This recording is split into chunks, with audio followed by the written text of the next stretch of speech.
당화혈색소를 1%만 낮춰도 사망할 위험이 43% 떨어지고요. 심근경색 14%, 뇌졸중 12%, 심부전 16% 위험이 감소합니다. 식단 관리도 잘하시고 운동도 잘하는데 나 왜 이렇게 혈당이 안 낮아지지? 이런 생각이 드시는 분들은 10중 8구 문제가 있는 경우가 많아요. 오늘 영상 보시는 분들에게 효과적인 방법 2가지만 말씀을 드릴게요. 첫 번째는 당뇨를 점검할 때 당화혈색소 수치가 단순 혈당보다 더 중요한 이유는 무엇인가요? 당화혈색소는 최근 3개월 정도의 평균 혈당 수치를 반영하는 수치예요. 혈당 검사하고 비교해보면 혈당 검사는 측정할 때 그 순간의 혈당을 보여주거든요. 지금 100이다, 지금 150이다 이렇게 나오는데 식사 직후에는 높게 나오고 공복 시에는 낮게 나오고 또 운동하면 일시적으로 떨어지고 이렇게 계속 바뀌는 수치예요. 그런데 당화혈색소는 내가 방금 뭐 먹었다고 0.1 올라가고 운동한다고 0.5 내려오고 이렇게 변하는 수치가 아닙니다. 그래서 당뇨가 현재 얼마나 심한지를 평가하는 객관적인 지표로 쓸 수 있어요. 또 당화혈색소가 중요한 이유는 합병증이랑 관련이 깊어서인데 연구 결과를 보면 당화혈색소 수치가 당뇨병성 망막병증, 신장병증, 신경병증 이런 합병증 발생하고 뚜렷한 상관관계가 있습니다. 당화혈색소를 1%만 낮춰도 미세혈관 합병증이 37% 감소하고 말초 혈관 질환으로 인해서 절단하거나 사망할 위험이 43% 떨어지고요. 심근경색 14%, 뇌졸중 12%, 심부전 16% 위험이 감소합니다. 당화혈색소를 1%만 낮춰도 이렇게 심각한 합병증 위험이 굉장히 줄어들어서 이게 당화혈색소 관리를 우리가 잘 해야 되는 이유입니다. 식단 외에 당화혈색소에 영향을 주는 요인이 있다면 무엇인가요? 당화혈색소에 영향을 주는 요인은 너무 많아요. 그러니까 우리가 생활하는 모든 게 다 영향을 주고 있다고 보시면 되는데 그래도 좀 더 구체적으로 보면 먼저 수면이 중요합니다. 수면이 부족하면 인슐린 저항성이 높아져요. 또 코티솔이라는 스트레스 호르몬 분비도 늘어나고 그러면서 혈당을 계속 높이는 작용을 하고요. 불규칙하게 자면 또 생체 리듬을 교란시켜서 혈당 조절 능력이 떨어집니다. 그래서 수면은 하루에 7시간 이상 일정한 시간에 규칙적으로 주무시는 게 좋습니다. 그 다음에 스트레스도 큰 요인인데 만성 스트레스가 있으면 코티솔이나 아드레날린이 분비되면서 혈당이 상승합니다. 교감신경이 항진되면 간에서 포도당 방출이 더 늘어나고요. 또 이렇게 교감신경이 항진되고 스트레스 받으면 식욕 조절이 잘 안 돼서 폭식하기도 쉽습니다. 그리고 운동도 영향이 큽니다. 근육량이 감소하면 인슐린 감수성이 저하되고 기초대사량이 감소하면서 혈당 처리 능력이 약해져요. 일주일에 5번 한 30분 정도 중강도의 유산소 운동 하시고 주 2회 정도는 근력 운동 하시는 걸 권장드리는데 이건 체력에 맞춰서 하셔야 됩니다. 또 당화혈색소에 영향을 주는 요인 중에는 유전적 요인도 있어요. 가족력이 있는 경우에는 좀 더 조심하시고 미리미리 검진 받으시는 게 좋고요. 가족력 있다고 해서 꼭 당뇨가 생기는 건 아닌데 미리 신경 쓰면 더 좋겠죠. 인슐린 저항성이나 췌장 기능이나 이런 것도 좀 유전의 영향을 받는 경우가 있습니다. 같은 식단을 먹어도 개인차가 크게 나타나는 이유도 이것입니다. 그 다음에 장내 미생물도 영향을 줘요. 장내 세균총에 따라서 인슐린 저항성이 달라집니다. 그래서 프로바이오틱스나 유산균 섭취하시는 게 당화혈색소 개선하는 데 도움이 되고요. 그래서 변비가 있느냐 이 여부도 혈당 관리에 영향을 줍니다. 전반적인 컨디션 관리도 중요한데 몸이 피곤하거나 아프거나 이럴 땐 혈당이 올라가요. 감기 걸리셨을 때나 아니면 뭔가 다른 질병 걸렸을 때 되게 피곤할 때 이럴 때 혈당이 확 상승하는 경험 해보신 분들 많을 텐데 피곤할 때도 혈당이 많이 올라갑니다. 그래서 혈당 관리를 하는 거에는 충분하게 잘 쉬는 거, 규칙적으로 자는 거, 적절하게 회복 시간을 갖는 것 이런 것들이 다 포함되어 있습니다. 몸이 안 좋을 때는 무리한 활동을 피하는 것이 혈당에도 좋습니다. 당화혈색소를 낮추는 과정에서 많은 분들이 놓치는 생활 습관은 무엇인가요?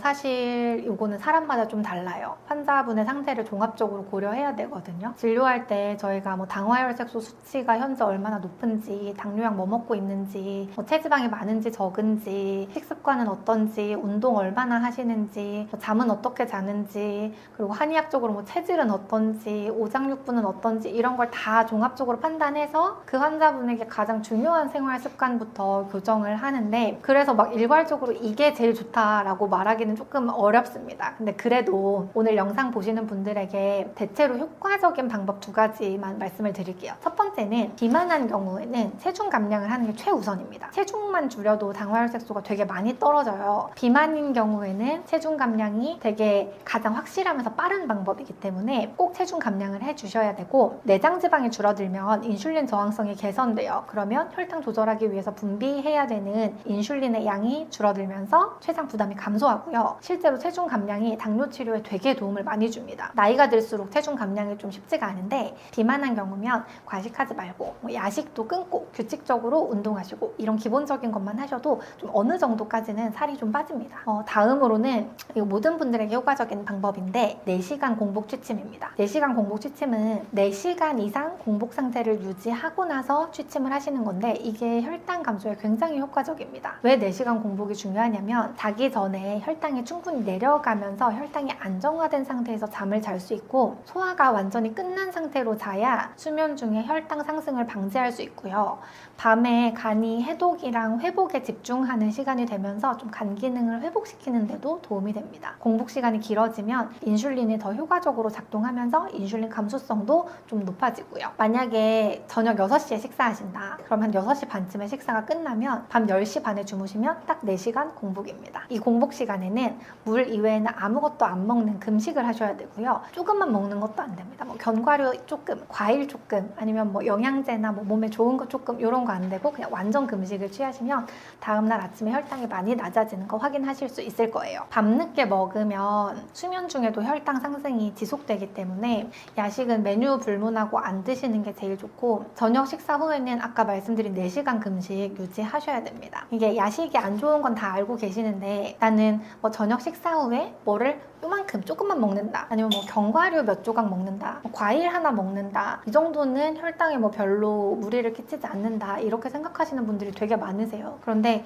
이런 소량의 식사라도 저녁 식사 후에 먹는 건 다 야식이고, 이게 혈당 관리에 좀 영향을 미치기 때문에 아예 안 드시는 걸 추천드려요. 그리고 2번째는 수면을 꼽겠습니다. 식단 관리하고 운동 관리는 좀 신경 써서 하시는 분들이 많은데, 수면 관리는 놓치는 경우가 많으세요. 수면이 혈당 관리에 그런데 정말 중요합니다. 식단 관리도 잘 하시고 운동도 잘 하는데 나 왜 이렇게 혈당이 안 낮아지지? 이런 생각이 드시는 분들은 10중 8구 수면에 문제가 있는 경우가 많아요. 너무 늦게 자거나 아니면 너무 적게 자거나 하는 경우가 많습니다. 그리고 3번째는 수분 섭취 부족입니다. 탈수 상태가 되면 혈당 농도가 상승하고 심장에도 안 좋기 때문에 당뇨가 있으시면 물을 충분히 드시는 게 좋습니다. 약 없이 당화혈색소를 낮춘 사례가 있다면 소개해 주실 수 있나요? 어제 진료한 분인데, 이분은 이제 60대 남성분이세요. 어제 한의원 왔다 가셨는데 당화혈색소가 10.3%에서 6.5%까지 낮아지셨습니다. 이분이 처음 오셨을 때 당뇨약을 여러 개 복용 중이신데, 당뇨약을 드시는데도 당화혈색소가 10.3%로 굉장히 높으셨고요. 공복혈당도 거의 200이 넘는 날이 많았어요. 병원에서 인슐린 치료 권유받고 이제 한의원 오셨던 걸로 제가 기억하고 있습니다. 한약 치료 이분 시작하시면서 이제 맞춤 한약 처방해서 드시고요. 약간 과식하던 경향이 있으셨는데 식단도 적정량으로 조절하셔서 되게 모범적인 식사하고 계시고, 규칙적으로 운동도 시작하셨습니다. 그 결과 당뇨약을 한 알 끊으시고도 당화혈색소가 6.5%까지 낮아졌습니다. 공복혈당도 많이 안정화돼서 처음에 오실 때는 200 넘는 날이 많았는데 지금은 거의 한 80에서 120대 사이로 나오는 날이 제일 많아요. 그리고 뭐 100 미만인 날들도 많이 나오고 있고요. 지금도 아직 당뇨약을 복용하고 계시기 때문에 당뇨 졸업을 향해서 꾸준하게 치료 중이십니다. 이분은 한약 복용도 안 빼먹고 정말 꼬박꼬박 잘해주셨고, 생활관리도 꾸준하게 성실하게 계속 실천해 주셨어요. 뭐 이렇게 식단 조절하고 운동 꾸준히 하시는 게 말이 쉽지 실제로는 되게 어려운 일인데 정말 성실하게 몇 달 동안 꾸준하게 실천을 해주셨고요. 무리하지 않으면서 유지 가능한 생활을 할 수 있는 패턴을 잘 만드셨습니다. 저는 당뇨 치료할 때 항상 환자분들한테 말씀드리는 건데, 당뇨 치료는 2인 3각이라고 생각해요. 저도 잘해야 되고 환자분도 잘해야 됩니다. 둘 다 잘해야 돼요. 저도 최선을 다해서 치료 계획을 세우고 가장 환자분에게 맞는 좋은 한약을 처방해야 되고, 환자분도 제가 말씀드린 생활관리를 실천하셔야 이게 둘이 같이 맞아야 좋은 결과를 얻을 수 있습니다. 생활관리 없이 한약만 먹어도 졸업이 어렵고, 한약 없이 그냥 생활관리만 열심히 해도 어느 선 이하로는 절대 안 낮아집니다. 졸업을 하려면 의사도 열심히, 환자도 열심히 해서 최선의 결과를 만들어내야 합니다. 식후 혈당이 정상인데도 당화혈색소가 높게 나오는 이유는 무엇인가요?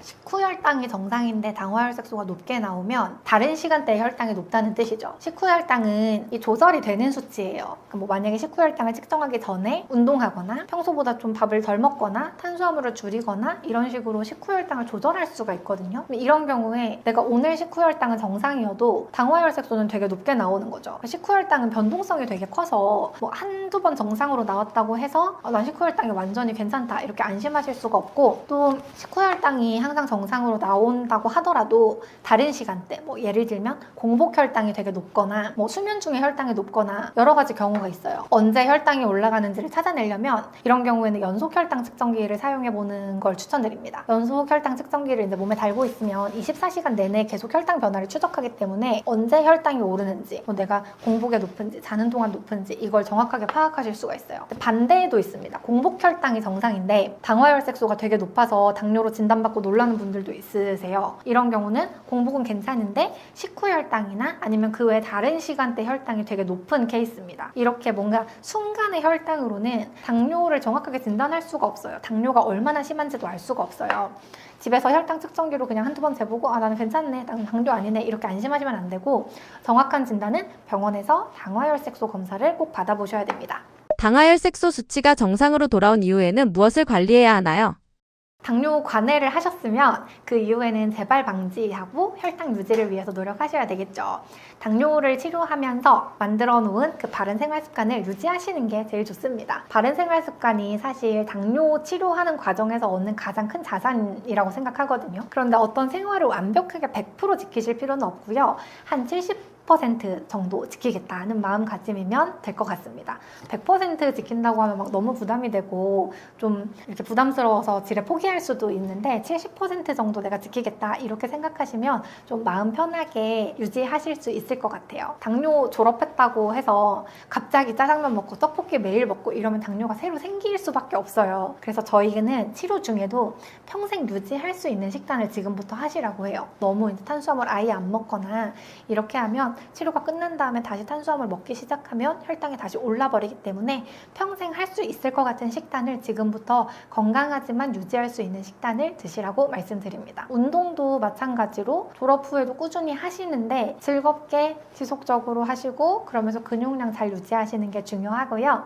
이런 식으로 식단이든 운동이든 수면이든 다 하시던 대로 70% 80% 정도 완성도를 유지하면서 스트레스 안 받고 균일하게 유지하시면 되겠습니다. 그리고 정기 검사 하셔야 됩니다. 졸업하시면 3개월마다 당화혈색소 측정하셔야 되고요. 6.5 미만이 계속 나오도록 유지하는 걸 목표로 하시면 되겠습니다. 그리고 스트레스 관리 잘 하셔야 되고, 만성 스트레스가 재발의 주요 원인 중에 하나이기 때문에 스트레스 관리를 잘 하셔야 되는데, 스트레스 관리에는 명상, 그리고 산책, 독서, 자연과의 교감 이런 게 유의하게 효과가 좋습니다. 안녕하세요. 저는 당보만의원 강남점 대표원장 김은정입니다. 저희 당보만의원은 당뇨 치료를 전문으로 하는 한의원이에요. 단순히 혈당 수치만 낮추는 게 아니라 당뇨 졸업을 목표로 환자분들을 치료하고 있고, 한의원은 서울 종로, 서울 강남, 인천, 부산에 있어서 전국 어디서든지 찾아오시기가 쉽습니다. 당뇨는 관리하는 질병이 아니라 졸업할 수 있다는 게 저희 당보만의원의 모토입니다. 저희가 당뇨를 극복하기 위해서 굉장히 많은 노력을 하고 있어요. 진료도 열심히 하지만 논문도 쓰고 연구도 하고 책도 쓰고 강의도 하고요. 유튜브도 굉장히 열심히 하는데 유튜브에도 굉장히 도움되는 내용들이 많아요. 당뇨스쿨 유튜브 보시면서 그걸 좀 생활관리 길잡이로 삼으셨으면 좋겠습니다. 당뇨를 졸업해야 하는 이유는 당뇨를 한 번이라도 졸업하면 심장질환의 위험이 40% 그리고 신장질환의 위험은 33%가 줄어듭니다. 당뇨를 관리만 하면서 그냥 합병증이 오기를 기다리는 소극적인 치료가 아니라 적극적으로 졸업에 도전해야 되는 이유가 바로 이겁니다. 훨씬 건강상의 이득이 크기 때문에 좀 적극적으로 졸업할 수 있다는 질환이라는 걸 알고 졸업을 향해서 계속 노력하셨으면 좋겠어요. 그리고 한의원에서 당뇨를 졸업한 분들은 간 수치나 소화나 수면이나 변비나 피로감이나 뭔가 이런 전반적인 건강 상태가 같이 회복되는 경험을 하시게 됩니다. 혈당 수치뿐 아니라 전신을 치료하는 한의학적인 특징이 있기 때문이에요. 당뇨 졸업하는 길이 혹시 너무 막막하게 느껴지신다면 당봄 한의원으로 오세요. 졸업한 환자분들이 많이 하시는 하시는 말씀이 되게 막막했는데 당봄에서 치료하면서 좀 방향을 잡은 것 같다, 좀 감을 잡게 됐다, 이런 말씀을 많이 하시거든요. 여러분들도 당 관리가 너무 막막하게 느껴지실 때 당봄 의료진들의 도움을 받으시면 저희가 든든하게 당뇨 졸업하실 수 있도록 서포트해드리겠습니다. 당뇨는 사실 혼자 이겨내기는 조금 어려운 질환인 것 같아요. 제가 환자분들한테 많이 드리는 말씀이 당뇨는 2인 삼각이다. 의사랑 환자가 함께 잘해야 졸업할 수 있다. 이런 말씀을 많이 드려요. 혼자 생활관리하면 한계가 있을 때가 있고요. 또 생활관리만 해서는 어느 선 이상 못 내려가는 경우가 많습니다. 치료에서 중요한 건 원인을 파악하고 그것에 맞는 치료하면서 적극적인 생활관리를 같이 하는 거예요. 오늘 말씀드린 내용 중에서 제가 오늘 되게 많은 내용을 말씀드렸는데 하나만 찍어가지고 따라 해보세요.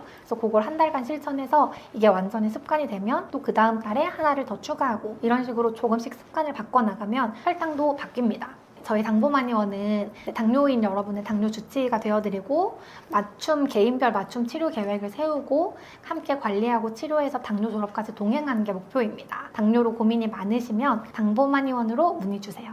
저희는 우리나라 모든 당뇨인이 졸업할 때까지 계속 연구하고 노력하겠습니다. 감사합니다.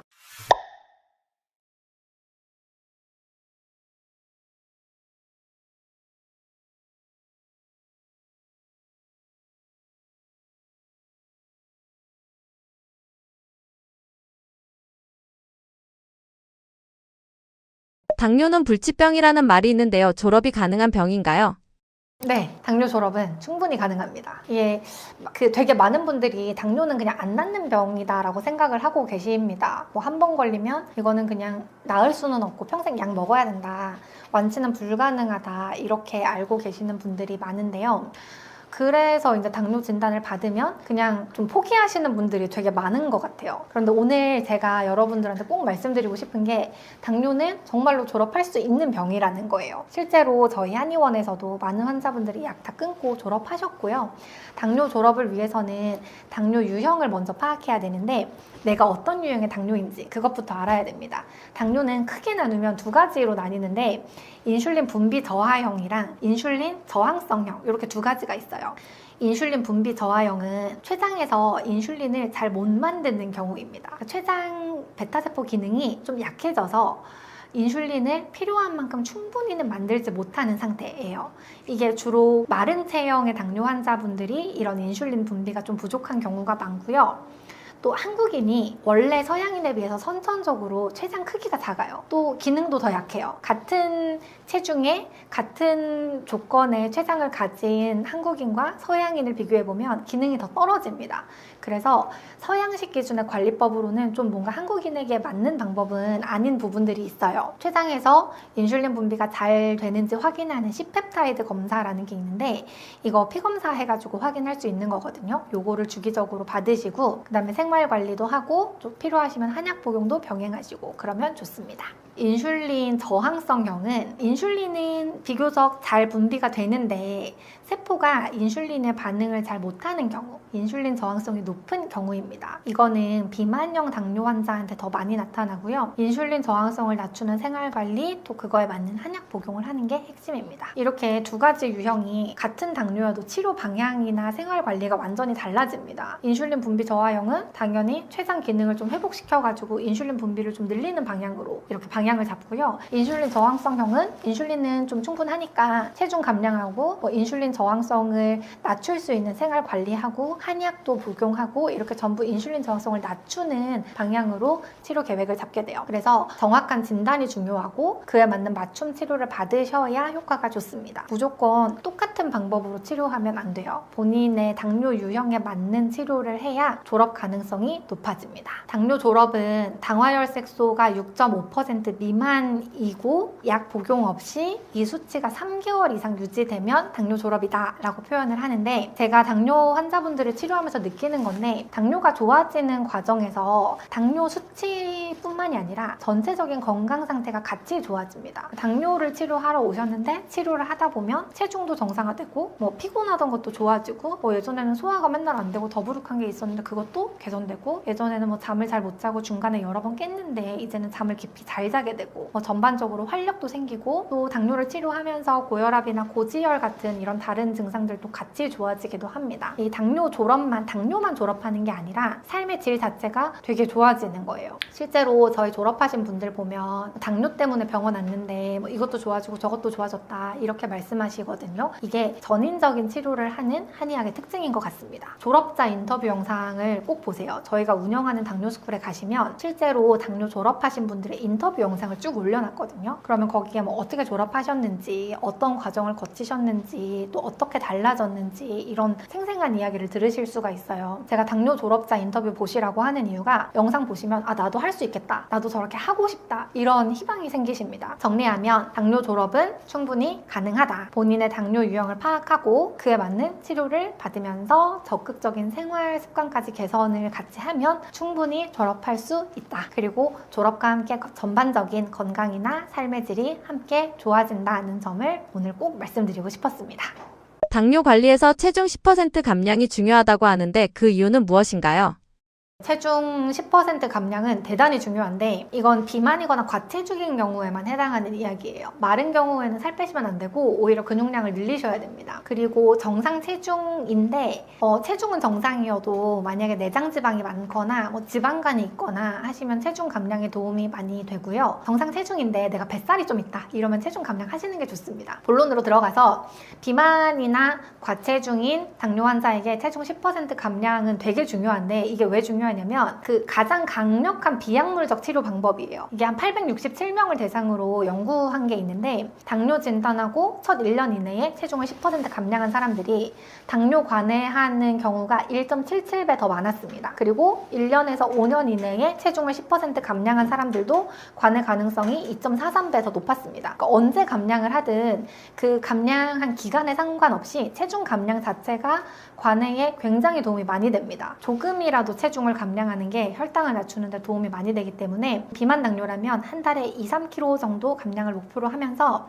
이걸 단기간에 하시면 안 되고 3개월 이상, 한 3개월에서 6개월에 걸쳐서 천천히 감량을 하면서 정상 체중으로 만드시는 게 굉장히 중요합니다. 당뇨를 의심할 때 가장 먼저 확인해야 할 몸의 신호는 무엇인가요?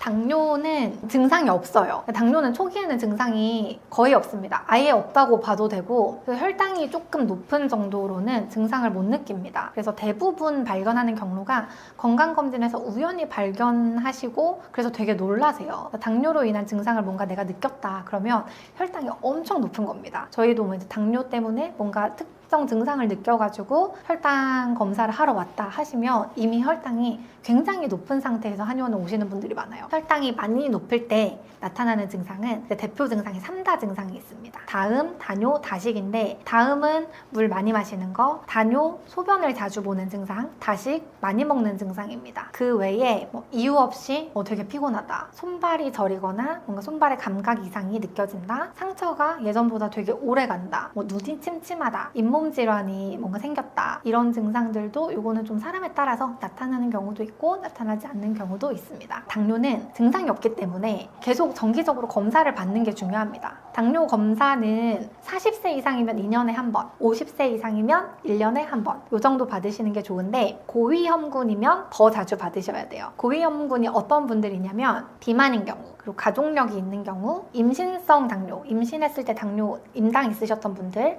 이런 분들은 2년에 한 번이 아니라 1년에 한 번, 50세 이상이면 1년에 한 번이 아니라 1년에 2번 받으셔야 됩니다. 그리고 당뇨 전 단계로 진단 받으셨으면 3개월에 한 번씩 검사 받으셔야 됩니다. 혹시 극심한 피로감, 아니면 갈증, 소변량이 많아졌다, 손발이 저리다, 요즘에 시력이 좀 저하되고 눈도 침침하다, 상처가 잘 안 낫는다, 아니면 최근에 별다른 이유가 없는데 체중이 자꾸 감소한다, 이런 증상이 있으면 바로 당뇨 검사 즉시 해보시는 게 좋겠습니다. 한의학적으로 보는 당뇨의 원인은 무엇인가요?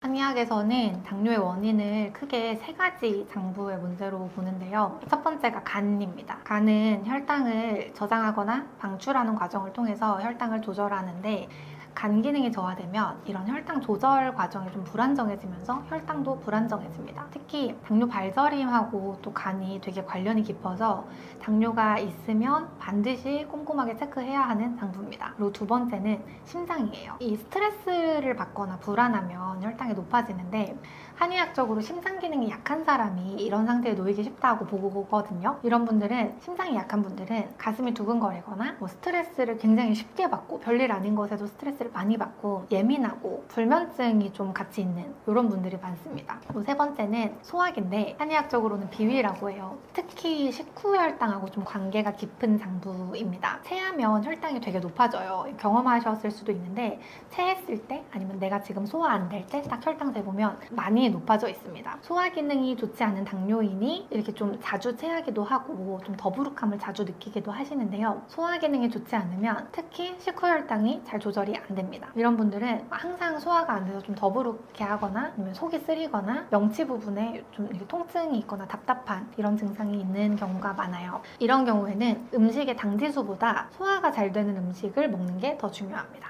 그래서 한의학적으로 당뇨 환자를 볼 때는 이 간이랑 심장이랑 소화기 중에 어디 문제가 있는지를 파악하는 게 굉장히 중요합니다. 이게 첫 번째고요. 한 가지, 셋 중에 하나만 문제인 경우도 있는데 두 가지나 세 가지를 다 가지고 있는 경우도 있어요. 그래서 어디에 해당하는지, 어떤 장부가 약한지를 정확하게 진단하고 그에 맞는 개인 맞춤 치료가 필요합니다. 당뇨를 개선하기 위해 가장 중요하게 지켜야 할 습관 하나만 꼽는다면 무엇인가요? 딱 하나만 하라고 하면 저는 맨발 걷기를 추천하겠습니다. 맨발 걷기를 좀 의아해 하실 수도 있는데 일단 맨발로 걸으면 평소에는 이제 신발을 신고 걷잖아요. 맨발로 걸으면 발 근육이 좀 강화됩니다. 그래서 발 근육이 강화되면서 전신 자세까지 개선되는 효과가 있어요. 대부분의 현대인은 발 근육이 발바닥 근육, 발가락 근육 이런 데가 많이 약화되어 있기 때문에 이걸 강화하는 게 되게 중요합니다. 그리고 다음으로 맨발 걷기를 하면 스트레스가 감소하고 좀 수면 문제가 개선되는 경우가 많아요. 발바닥 감각에 집중하면서 걷기 때문에 이게 마인드풀니스라고 해서 일종의 명상 효과를 좀 경험하실 수가 있습니다. 자연과 접촉하면서 부교감 신경이 활성화되고 코티솔이 감소하는 효과도 있고요. 그리고 당뇨 환자가 이제 맨발 걷기를 하게 되면 발바닥의 이 감각을 이 땅바닥에 자극을 하게 되면서 말초 신경이 활성화되고 혈액순환도 좀 더 잘 돼요. 그러면서 당뇨발을 예방하는 효과가 있습니다. 그리고 발바닥은 원래 이제 이게 우리 몸 전체의 축소판이라고 하잖아요. 경락과 혈자리가 집중되어 있는데 여기를 이제 계속 맨발로 걸으면서 자극을 해주면 이제 전신의 혈자리를 좀 이렇게 계속 자극해주면서 몸에 긍정적인 영향을 미칠 수 있습니다. 맨발 걷기를 하실 때는 처음에는 짧게 한 5분부터 시작하시고 천천히 시간을 늘려가시는 게 좋아요. 처음부터 맨바닥에 갑자기 걷기 시작하면 발바닥이 좀 아프실 수 있거든요. 아프면 중단하시고 그 다음 날에 또 5분 하고 5분 하다가 6분, 7분 이렇게 서서히 늘려가시는 게 좋습니다. 그리고 혹시 하다가 통증이 있으시면 즉시 중단하셔야 되고요. 맨발 걷기를 하기 좋은 장소는 부드러운 곳이 좋아요.